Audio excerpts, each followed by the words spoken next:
नमस्ते बच्चों, आप सबका स्वागत है आपकी अपनी 10वीं कक्षा के गणित के इस अध्याय में। हम पढ़ रहे हैं वृत्त और आज पढ़ेंगे वृत्त की स्पर्श रेखाएं। जी हाँ, पिछली कक्षा में आप लोगों ने पढ़ा कि वृत्त के अंदर या बाहर या वृत्त पर स्थित किसी बिंदु से मिलाने वाली रेखा को किन अलग अलग नामों से जाना जा सकता है। जैसे ये वृत्त के बीच में आपने पढ़ा केंद्र था और ये जितनी रेखाएं खींची गई, इनमें खास बात आपने पिछली कक्षा में अनुभव की कि ऐसी रेखाएं जो वृत्त को दो बिंदु पर काटती हुई निकल जाती है, प्रतिच्छेद करती है, उन्हें छेदक रेखा यानी सीकेंड कहते हैं, जो दिए गए चित्र में पीले रंग की आकृति से बनी हुई हैं। और ऐसी रेखाएं जो वृत्त की दो बिंदु को आपस में मिलाती है, वृत्त पर स्थित किसी भी दो बिंदु को, वो वृत्त की जीवा या कोण कहलाती है, जो यहाँ नीले रंग की रेखाओं से आपको प्रदर्शित की जा रही है। और ऐसी रेखा जो सिर्फ उसे स्पर्श करते हुए, हल्का सा छूते हुए निकल जाए, उसे हम स्पर्श रेखा या टेंजेंट कहते हैं।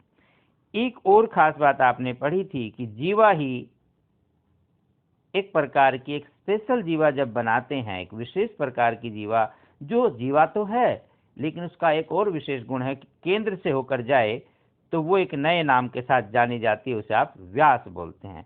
ये सारी बातें आपने पढ़ी इन सभी रेखाओं के बारे में। स्पर्श रेखाएं एक बिंदु से कितनी खींची जा सकती है, कहाँ कहाँ हो सकती है, और एक वृत्त पर क्योंकि अनेक अपरिमित बिंदु होते हैं, इसलिए आपने सीखा कि एक वृत्त पर अपरिमित अनेक इनफाइनाइटली मैनी टेंजेंट यानी कि स्पर्श रेखाएं खींची जा सकती है। आइए इस बारे में कुछ और बात पढ़ें। हमारे पास तीन स्थिति हो सकती है कि बिंदु वृत्त के अंदर स्थित हो, केंद्र के अलावा कहीं भी, केंद्र तो है ही, उसके अलावा बीच में भी कहीं भी हो सकता है। तो इस बिंदु से कहाँ कहाँ स्पर्श रेखा खींच सकते हैं। ये क्या स्पर्श रेखा है? ये तो छेदक रेखा है। और कोई जितना भी हम प्रयास करें कुछ और भी कर सकते हैं। एक दो रेखाएं और भी हम बना के अगर देखना चाहें तो क्या हम इस प्रकार की कोई रेखा खींच सकते हैं? और ऐसा कोई, या इसको और देखें करके, लेकिन इस बिंदु से जाने वाली ये रेखा जब भी इस बिंदु से जाएगी कहीं ना कहीं इसे आपस में प्रतिच्छेद करेगी। तो इस प्रकार हमने देखा कि अंदर अंत भाग में स्थित किसी भी बिंदु से एक वृत्त की कोई भी स्पर्श रेखा नहीं खींची जा सकती है, सिर्फ वो छेदक रेखा हो सकती है। एक स्थिति हमारे पास आती है कि वृत्त के परिधि पर, वृत्त पर स्थित है कोई बिंदु जो यहाँ आपको दिखाई दे रहा है। ये हम छोटी सी बात करें, ये वृत्त आपकी, ये वृत्त की परिधि, ये बिंदु। यहां से हम वृत्त की कितनी स्पर्श रेखाएं खींच सकते हैं? एक, और कोई नहीं, ये तो अंदर चली गई, ये भी गई। ऐसे हम ऐसे प्रयास कर सकते हैं। तो हमने देखा सिर्फ मात्र एक और एक ही ऐसी रेखा है जो यहाँ स्पर्श रेखा खींची जा सकती है।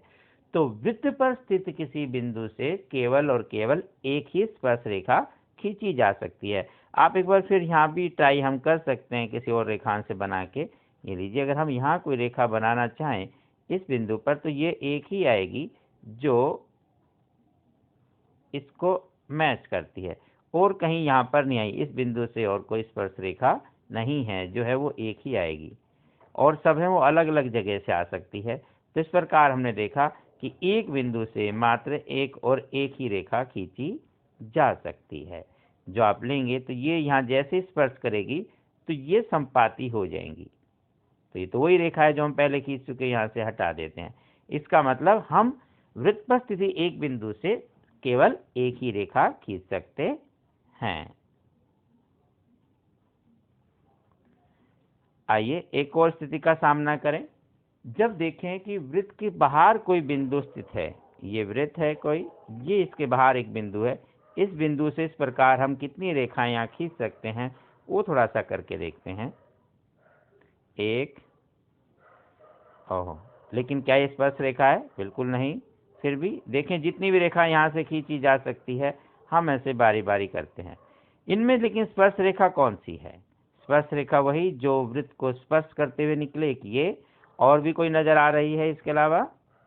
ये नहीं, छेदक है, ये भी छेदक रेखा है, ये भी छेदक रेखा है, ये स्पर्श रेखा है। इसे हम और अलग रंग से दिखाएं तो ये जो लाल रंग की हमने दिखाई उस बिंदु से, ये मात्र 2 स्पर्श रेखा हमें मिली काफी प्रयास के बाद। आप और भी प्रयास यहाँ से कर सकते हैं, ये 2 ही रेखा यहाँ से बनती है। हम कुछ और भी रेखा यहाँ से खींच सकते हैं, लेकिन हमारे पास जो स्पर्श रेखा बनी इस बिंदु से वो सिर्फ ये 2 ही बनी। आइए देखो और ट्राई करें, अगर हम कोई और रेखा बनाना चाहें इस बिंदु से तो नहीं, ये इधर जा सकती है, इधर जा सकती है, लेकिन वृत्त की स्पर्श रेखा से उस बिंदु से ये एक बार ही बनती है, उसके बाद ये नहीं बनती। तो एक उधर, एक इधर। तो वृत्त के बाहर एक बिंदु से कितनी स्पर्श रेखाएं खींची जा सकती हैं? केवल 2 स्पर्श रेखाएं खींची जा सकती हैं। ये सभी महत्वपूर्ण जानकारियां हैं, आप इन्हें अच्छे से याद रखिए, एग्जाम की दृष्टि से भी और कॉन्सेप्ट क्लियर करने की दृष्टि से भी हमें पता होना चाहिए। तो हम जिन निष्कर्ष पर पहुंचे उन्हें कुछ इस प्रकार से याद कर सकते हैं या प्रश्न के रूप में ढाल सकते हैं, जैसे वृत्त के बाहर स्थित किसी बिंदु से खींची गई स्पर्श रेखाओं की लंबाई आपने देखा क्या होती है, यहाँ हम नापेंगे और अगली बार करेंगे जब आप एक्टिविटी करते हैं, ये लंबाई हमेशा समान होती है। वृत्त के बाहर स्थित किसी बिंदु से वृत्त पर कितनी स्पर्श रेखाएं खींची जा सकती है, ये आप रिक्त स्थान भर सकते हैं। और वृत्त के अंदर स्थित किसी बिंदु से वृत्त पर खींचे जाने वाली स्पर्श रेखाओं की संख्या कितनी होती है। तो जैसा कि अभी हमने देखा, यहाँ ये समान होती है, जो आप अगली कक्षा में हम आपको इसकी प्रमेय करवाएंगे कि कैसे समान होती है। अभी आप उसे माप कर देख सकते हैं अपनी कॉपी पर बनाकर। और वृत्त पर कितनी स्पर्श रेखाएं हैं बाहर के किसी बिंदु से? केवल 2। और वृत्त के अंदर से तो कोई स्पर्श रेखा बनती ही नहीं है, तो या तो हम लिखेंगे उनकी संख्या पूछता है तो 0, या कहेंगे कि वृत्त के अंत्य भाग में स्थित किसी बिंदु से कोई भी स्पर्श रेखा नहीं बनाई जा सकती। तो यह आप पढ़ते रहिए, अगली कक्षा में हम पढ़ेंगे, आपको बताएं इस बारे में कि जब वृत्त की कोई स्पर्श रेखा है तो वृत्त के केंद्र से वृत्त की स्पर्श रेखा तक अगर हम कोई रेखा मिलाएं तो सबसे न्यूनतम दूरी जो होती है वो परपेंडिकुलर यानी कि लांबिक दूरी होती है। ये प्रमेय आपकी 10.1 जिसके बारे में बात करें। और इसके अलावा हम पढ़ेंगे कि बाहर के बिंदु से जब आप ये स्पर्श रेखाएं खींचना चाहते हैं तो केवल जो आज आपने पढ़ा 2 ही स्पर्श रेखाएं हैं। हम पढ़ेंगे इसके बारे में एक प्रमेय जिसमें हम बताएंगे कि दोनों स्पर्श रेखाओं की लंबाई बराबर होती है, और उसे सिद्ध करेंगे कि किस प्रकार ये बराबर होती है। तो ये अगली कक्षा का कार्य कि भाई ये बिंदु से खींची गई स्पर्श रेखाओं की लंबाई यहाँ बराबर होती है। तो इंतजार कीजिए अगली कक्षा का, मिलते हैं, तब तक नमस्ते।